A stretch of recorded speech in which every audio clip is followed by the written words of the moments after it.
नमस्कार विद्यार्थी मित्रांनो. तर माझ्या YouTube चॅनलमध्ये मी तुमचं सहर्ष स्वागत करीत आहे. तर तुमच्यासाठी एका महत्त्वपूर्ण विषयावरती व्हिडिओ घेऊन आलो आहे. तो म्हणजे महाराष्ट्र शासनाच्या वन विभागामध्ये जे वनरक्षक पदाकरताची भरती प्रक्रिया सुरू आहे. तर त्याच्यामध्ये ठाणे या प्रवर्गाकरता 3 तारखेला लक्षात घ्या, कालच काय झालेलं आहे, की शेवटची विद्यार्थ्यांची ग्राउंड झालेली आहे. म्हणजे काय काल शेवट का सांगत होतो? कारण की जे उमेदवार अब्सेंट होते, अब्सेंट म्हणजे की त्यांची मिस झाली होती, त्या विद्यार्थ्यांना परत चान्स देण्यात आला होता.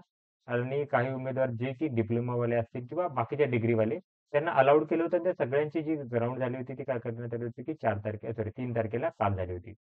त्यामुळे कट ऑफ मी एवढे दिवस काय करतोय कट ऑफ सांगत नव्हतो आणि आता काय झालेलं आहे की ते सगळं हे झालेलं आहे त्याच्यामुळे मी काय करतोय तुम्हाला कट ऑफ सांगत आहे. आता बघा हा कट ऑफ आहे तो 100% अंदाजित कट ऑफ आहे. अंदाजित कट ऑफ आहे. बट अंदाज जो असतो तो काय डायरेक्ट नाही म्हणजे काय मी काय ज्योतिषी नाहीये तुम्हाला की इथे बसल्या-बसल्या तुम्हाला माहिती सांगेल. मी जी माहिती केली आहे ती काय केली की विद्यार्थ्यांमध्ये जाऊन मी नॉर्मली जर बघा आता ठाण्याच्या इथे मुलींच्या वेळेस गेलेलो आहे. त्याच्यानंतरनं शहापूरला तर मी प्रॅक्टिकली आलेलो नाहीये. बट विद्यार्थी जे कनेक्टेड आहेत त्यांनी माहिती दिलेली आहे. त्याच्यानंतरनं मी माझी एक्सेल शीटमध्ये काय केलं की म्हणजे फॉर्म भरून घेतले होते. त्याच्यामध्ये विद्यार्थ्यांनी मार्क पाठवलेले आहेत. तर याच्यामध्ये हजारो विद्यार्थ्यांचे मार्क आहेत. तर हे सगळ्यांचे एनालिसिस करूनच मी काय करत आहे की तुम्हाला जो कोट ऑफ फाय सांगणार आहे. त्याच्यानंतरनं बघा, की मी सांगताना बघा काय-काय गोष्टी कन्सिडर करणार आहे. सगळ्यात पहिले असतं, की ज्यावेळेस कट ऑफ सांगण्यात येतो, त्यावेळेस सगळ्यात पहिले एक मेजर गोष्ट बघितली जाते ती म्हणजे, की आपण बघतो, की विद्यार्थी तिथे जागा किती आहेत. ओके. जागा किती आहेत ही सगळ्यात महत्त्वाची गोष्ट आहे. एक जागा असेल एखाद्या कॅटेगरीला, तर तिथे कट ऑफ सगळ्यात जास्त राहतो. म्हणजे त्या कॅटेगरीत जास्त कारण एखादा विद्यार्थी जास्त मार्क घेतले कट ऑफ खाली चालला जातो. तर सगळ्यात महत्त्वाचं असतं, की जागा किती आहेत. फॉर्म भरताना सगळ्या विद्यार्थ्यांचं ते चुकतं. ते जागा चेक नाही करत, की काय करतात, की रँडमली जागा फॉर्म भरून देतात. जागा न बघता काय करतात, की फॉर्म भरून देतात. त्यामुळे खूप साऱ्या विद्यार्थ्यांना तिथे लॉस होतो. त्यांना ॲक्चुअली सपोज आता मी सांगत आहे, की एखादी कॅटेगरी आहे कुठलीतरी एन-टी-बी सपोज असेल. तिथे एन-टी-बीची काय केलं, की माजी सैनिकची जागाच नाहीये. फॉर एक्झाम्पल सांगत आहे मी. आणि त्या उमेदवारांनी काय केलं, की ठाण्यामध्ये फॉर्म भरलेला आहे. तर माजी सैनिकची जागा नाही मग त्या फॉर्म करून त्यांना कन्सिडरच नाही होणार तो. ओके लक्षात घ्या, की ते कन्सिडरच नाही होणार तिथे. मग त्यांना ओपनमधून तर त्यांना म्हणजे फॉर्मच नाही भरता येणार तसं तर. जरी फॉर्म भरता आला तरी तुम्हाला मेरिट लिस्टमध्ये तुम्ही येणार नाही. जरी मार्क चांगले असेल तुम्ही. तर त्याच्यामुळे फॉर्म भरताना थोडं व्यवस्थित भरायला लागतं. आता याच्यामध्ये बघा जी मेरिट लिस्ट लागणार आहे ठाण्यासाठी. बघा ठाण्यासाठी जी जागा होत्या 266 जागा होत्या.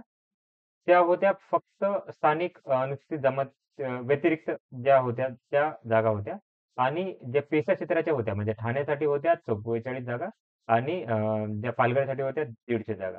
आता जी मेरिट लिस्ट येईल लक्षात घ्या. आता जी मेरिट लिस्ट येणार ती ह्या उमेदवारांना पकडून येणार सगळं. लक्षात घ्या, की याच्यामध्ये काय होणार, की तुम्हाला हे उमेदवार पकडून येतील. पण ज्यावेळेस तुमचं सिलेक्शन होणार, त्यावेळेस काय करतील, की या पेसा क्षेत्रातले उमेदवाराचे काय करणार, की मार्क दाखवले जाणार नाहीत. 200 पैकी मार्क जे आहेत, लक्षात घ्या 200 पैकी मार्क आहेत, ते ह्यांचे पण येणार, यांचे पण येणार. कारण ग्राउंड जेवढे विद्यार्थ्यांनी दिलंय, त्यांचं तुम्हाला काय केलं, की येणार. बट सिलेक्शन होताना बघा, सिलेक्शन होताना काय होणार आहे तुम्हाला, फक्त एवढ्यांचं सिलेक्शन दाखवणार सध्या. कारण की पेसाचा हे नाहीये. तर मी सध्या जे मार्क सांगणार आहे, जे काही हे सांगणार आहे, ते फक्त 266 पदांकरता सांगणार आहे. लक्षात घ्या. तुम्ही पेसा क्षेत्रासाठी जर करत असाल, कारण त्याचा डेटा अवेलेबल नाहीये. पहिली गोष्ट कारण त्या एक्सेल शीटमध्ये कळत नाही, की कोणता विद्यार्थी पेसाचा आहे किंवा नॉन पेसाचा आहे. त्यामुळे कट ऑफ सांगताना मी जो सांगत आहे, तो या फक्त 266 पदांकरता सांगत आहे. बाकी पेसा क्षेत्रांच्या 44 ठाण्यासाठी आणि पालघर 150 पदांकरिता हा कट ऑफ सांगत नाहीये. हे फक्त विद्यार्थ्यांनी नोंद घ्यायची आहे. आता बघा, इथं इथं बघा तुम्ही आता खेळाडूंच्या बाबतीत सांगत आहे. इथे खेळाडूंची फक्त कुठेची आहे, एस-टीचीच सीट आहे. एस-सीची सीट नाहीये. त्याच्यानंतर व्ही-जे-एची नाहीये, एन-टी-बीची नाहीये, एन-टी-सीची नाही, एन-टी-डीची नाहीये. त्याच्यानंतरनं एस-बी-सीची नाही, ई-डब्ल्यू-एसची सीट नाहीये. तर इथं तुम्हाला विचारच करा, की तुम्हाला लागणारच नाही तुम्हाला. मग हे खेळाडू उमेदवार कुठून? ते आता एस-सीचा उमेदवार असेल तर तो सर्वसाधारण म्हणून जाणार आणि इथं त्यांचं कट ऑफमध्ये त्यांना जास्त मार्क घ्यायला लागतात. तर या गोष्टी सगळ्या कन्सिडर करूनच आपण काय करतो, की कट ऑफ लावतो. ओके, कट ऑफ लावतो. आता याच्यामध्ये बघा, आता एवढ्या जागा होत्या 266 पदांकरिता. त्याच्यानंतरनं आपण हे कन्सिडर करतो आणि दुसरी गोष्ट कन्सिडर जी करतो, ती करतो, की उमेदवारांना जे मार्क आहेत, रिटर्नमध्ये मार्क आहेत, ते कन्सिडर करतो. आता ते दाखवतो मी तुम्हाला आता इथं जी मेरिट लिस्ट दाखवेल. नागपूरसाठी आहे, ही ठाण्यासाठीची होती मुलांच्या बाबत आणि ही मुलींची यादी. त्या याद्या आहेत मेलसाठीची यादी आहे, मुलांसाठीची. बघा, मुलांसाठीची यादीत जर बघाल तर 116 मार्कांचा काहीतरी टॉपर आहे वाटतं ठाण्यासाठीचा. बहुतेक माझ्या बरोबर आहे. 116 मार्कांचा टॉपर आहे इथे. आता ठाण्यामध्ये पहिल्या दिवशी काय झालं होतं, की उमेदवारांना काय चाललं होतं, की लेट सोडण्यात आलं होतं. 11 वगैरे वाजता सोडण्यात आलं होतं इथं ठाण्यामध्ये बघाल तर. तर त्याचा परिणाम काही ठिकाणी झालेला आहे. त्याच्या उमेदवारांना बघा, तर त्याच्यामुळे जर ठाण्यामध्ये जर पाहिलं तर फर्स्ट शिफ्ट जी होती, ह्या उमेदवारांची फर्स्ट शिफ्ट जी होती, तर त्यावेळेस जर पकडलं तर ॲव्हरेज जे मार्क होते, ॲव्हरेज सांगत आहे मी, ॲव्हरेज जर पकडा तुम्ही 60 ते 70 दरम्यान मार्क होते विद्यार्थ्यांना. 60 ते 70 ॲव्हरेज सांगत आहे मी. ॲव्हरेज म्हणजे कसं असतं राहतं, की टॉपर सोडून द्या, आउट ऑफ वाले सोडून द्या. त्याच्यानंतर कमीवाले सोडून द्या. जे मधले जे मार्क असतात ते 60 ते 70च्या दरम्यान आहेत जास्तीत जास्त विद्यार्थ्यांना. तर त्याच्यामुळे जर सपोज पकडलं तर या उमेदवारांना जर सपोज 50 जरी मार्क पकडले मी, त्या फर्स्ट कॅन्डिडेटला जर 50 मार्क पकडले, आता हे आशुतोष तरडे यांचं नाव आहे. याला 50 जरी मार्क्स पकडले तर 166 मार्कांचा हे उमेदवार राहणार आहे. आणि सपोज काय केलं, की मी 100 मार्काचा उमेदवार असेल आणि त्यांनी आउट ऑफ मारले तर 180 मार्क होतात त्याला. ओके, 180 मार्क होतात.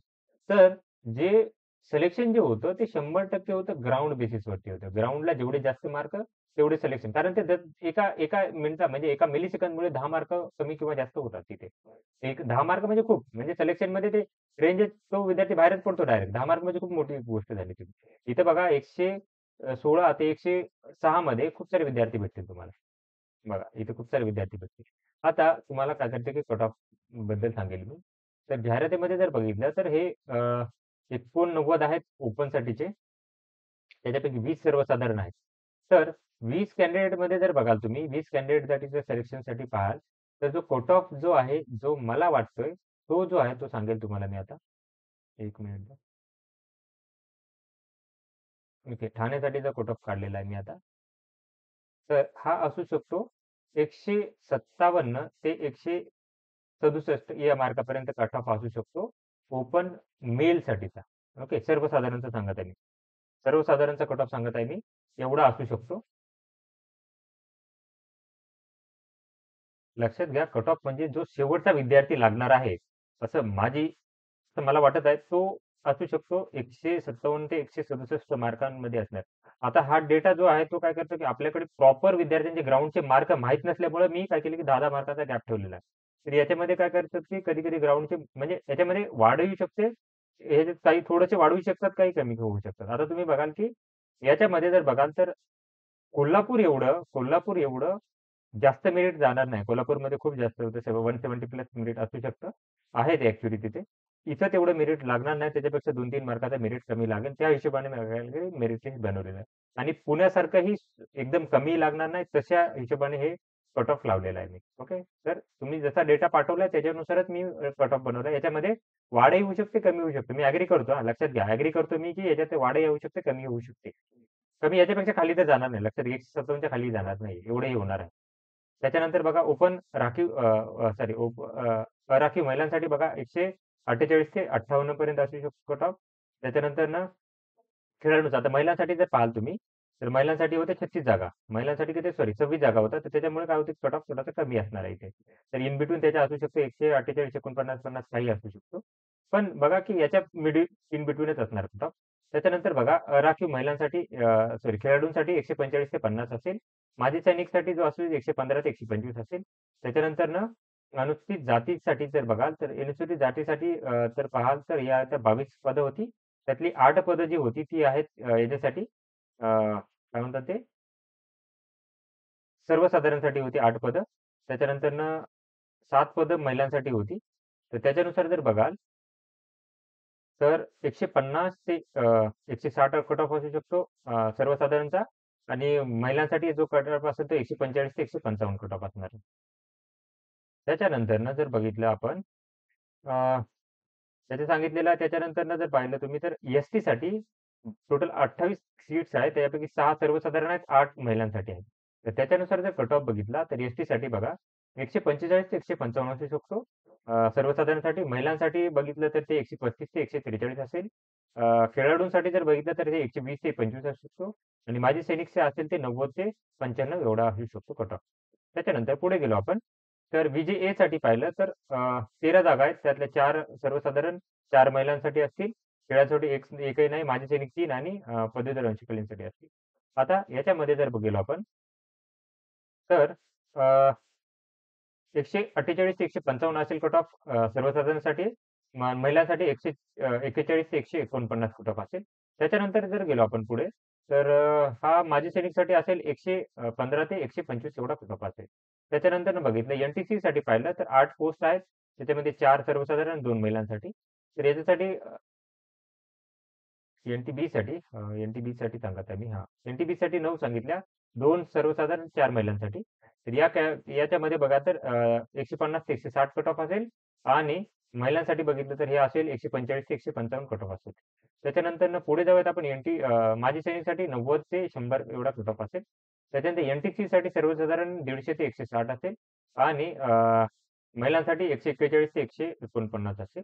त्याच्यानंतर 90 ते 100 हे असणार आहे. आता एन-टी-डी साठी सर्वसाधारणपणे जर बघितलं तर कट ऑफ तेवढाच असेल. एन-टी-डी साठी काय असेल की तेवढाच कट ऑफ असणार आहे. तर खेळाडू आणि माजी सैनिक अवेलेबल नाही आहेत इथे ऍक्च्युली. आता डेटा तर जसा दिला त्याच्यानुसार कट ऑफ बनवला, पण इथे हे नाही आहेत. तर त्यामुळे फक्त 2 सांगेल मी 4 पदांसाठी. तर यासाठी एन-टी-डी साठी सर्वसाधारण आणि महिलांसाठी सांगेल. तर 150 ते 160 आणि महिलांसाठी असणारे 141 ते 149 फूट असणार. ईडब्ल्यूएस मध्ये जर बघितलं तर ईडब्ल्यूएस मध्ये पाहिलं तर ईडब्ल्यूएस साठी आहेत 67 जागा. सॉरी 22 जागा आहेत.